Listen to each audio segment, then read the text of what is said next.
Good morning. So I printed something off to share today.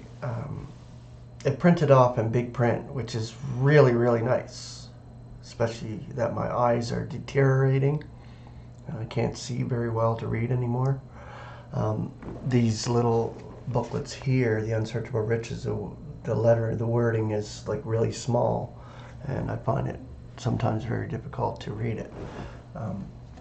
Especially like needing new glasses.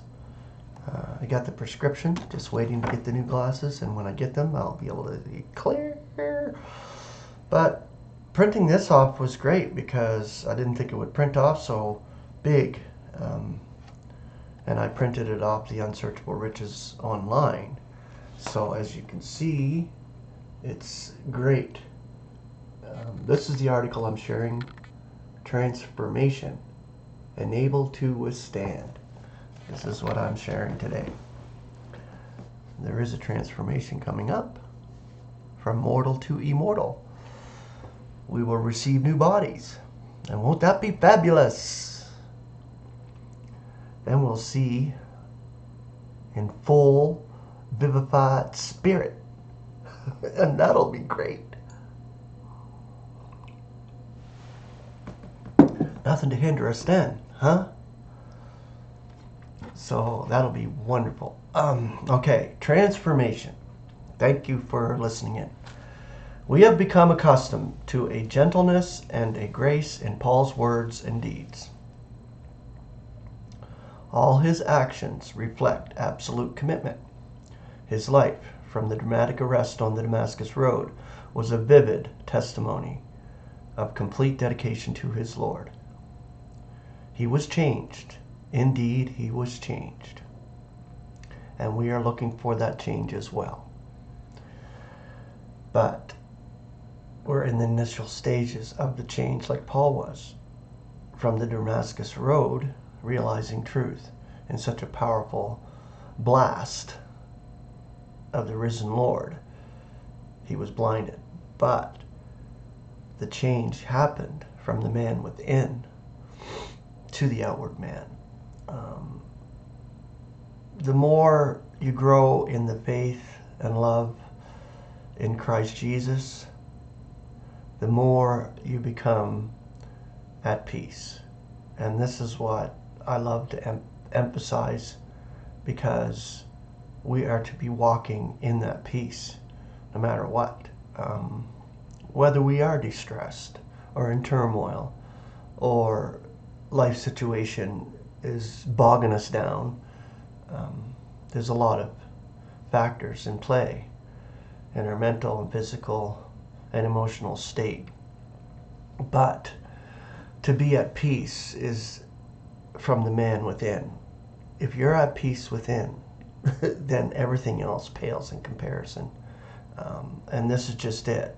That is a change. And we're all going through that change as believers right now.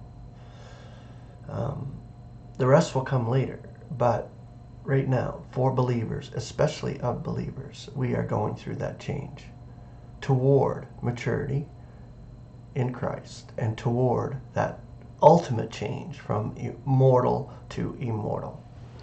And that's going to be the most glorious time. Throughout the whole of his special commission, his zeal and devotion for Christ never faltered for one moment. In every sense of that word, he underwent a definite process of transformation. In a vision to Ananias, our Lord describes Paul as a choice instrument. Acts 9:15. A brief consideration of Paul's former qualities will swiftly establish that the change in him was not a loss of strength of character, but a transformation of these qualities by grace and in love. God had carefully prepared Paul, his choice instrument. The name of this young man was Saul. He was a Hebrew, of very careful upbringing, intensely zealous in the performance of his religious duties. Philippians 3:4-6.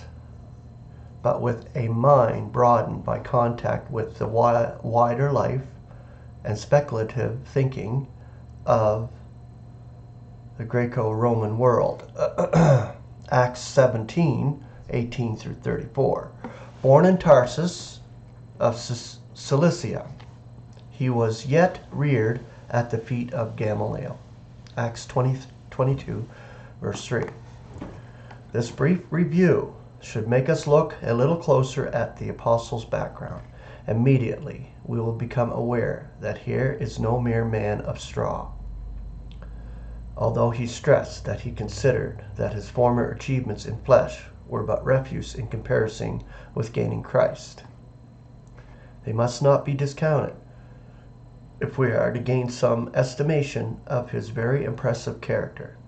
Towering above all his contemporaries in intellect and possessing an intensely logical and ordered mind, we perceive that in his personality there is tempered steel of the finest quality, tough, resourceful, and very determined.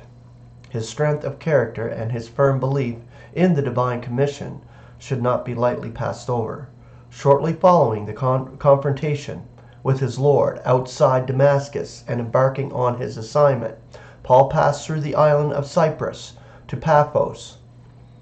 Being withstood by a Jew, Bar-Jesus, named Elymas the magician, who sought to pervert the proconsul Sergius Paul from the faith, Paul demonstrated just a little of the authority of his supreme office. Acts 13:9 through 12. Sergius Paul was the first individual among the nations who heard the evangel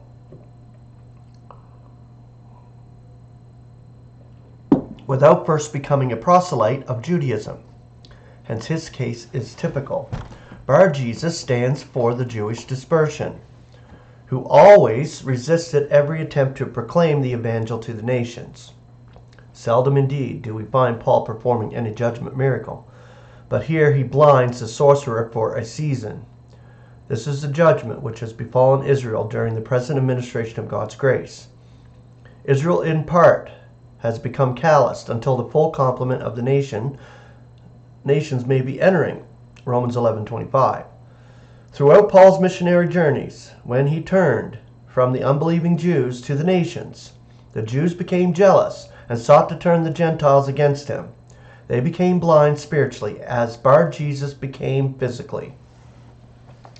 The power of God, forced by the imprudence of those to whom he ministered in Corinth, Paul catalogued some of the infirmities, outrages, necessities, persecutions, and distresses which he gladly endured for Christ's sake. As we read of these in the 11th chapter of his recorded second letter to the ecclesia of that city, we shake our heads and wonder. But surely his threat of a rod in the preceding letter, 1 Corinthians 4:21, was simply that. May any be so unloving as to imagine Paul's literally administrating such discipline. However, his closing words of the second letter should make us catch our own breath in awe.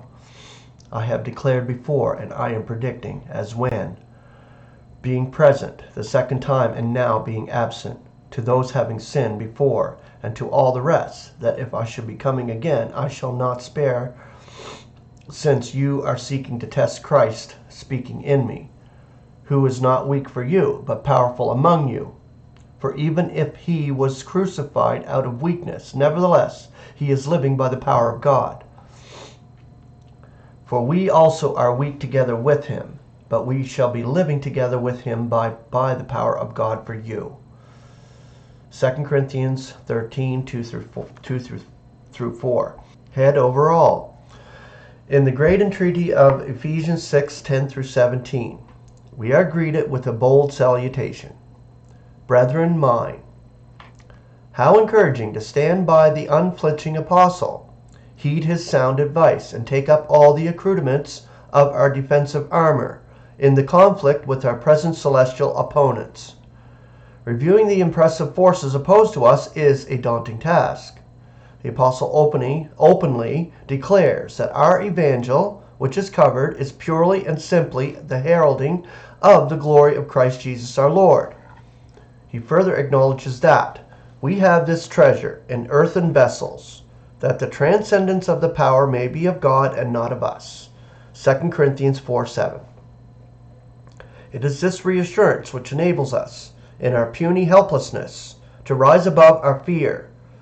Imagine sovereignties, authorities, powers, lordships, as we gaze aloft at the vast canopy of stars in such profusion as to be quite beyond human computation. Then small wonder if we surrender to an overwhelming sense of insignificance. But wait, we are not left thus exposed and vulnerable.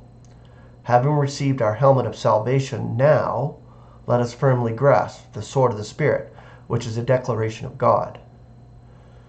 In the apostles' letters, there is a repeated pattern. Prior to setting any task or requesting response, he is careful to present the motivating power.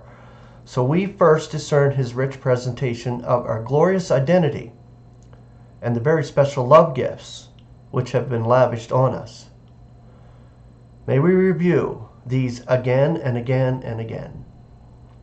Therefore I also, on hearing of this faith of yours in the Lord Jesus, and that for all the saints, do not cease giving thanks for you, making mention in my prayers, that the God of our Lord Jesus Christ, the Father of glory, may be giving you a spirit of wisdom in the revelation and in the realization of him, the eyes of your heart having been enlightened, for you to perceive what is the expectation of his calling, and what are the riches of the glory of the enjoyment of his allotment among the saints, and what the transcendent greatness of his power for us who are believing, in accord with the operation of the might of his strength, which is operative in the Christ, rousing him from among the dead, and seating him at his right hand among the celestials, up over every sovereignty and authority and power and lordship, and every name that is named, not only in this eon, but also in that which is impending, and subjects all under his feet, and gives him as head over all to the ecclesia,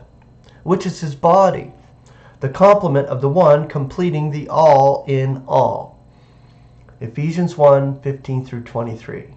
Okay, so tomorrow we'll get into the prize of God's calling above. So have a beautiful, beautiful Tuesday. Grace and peace.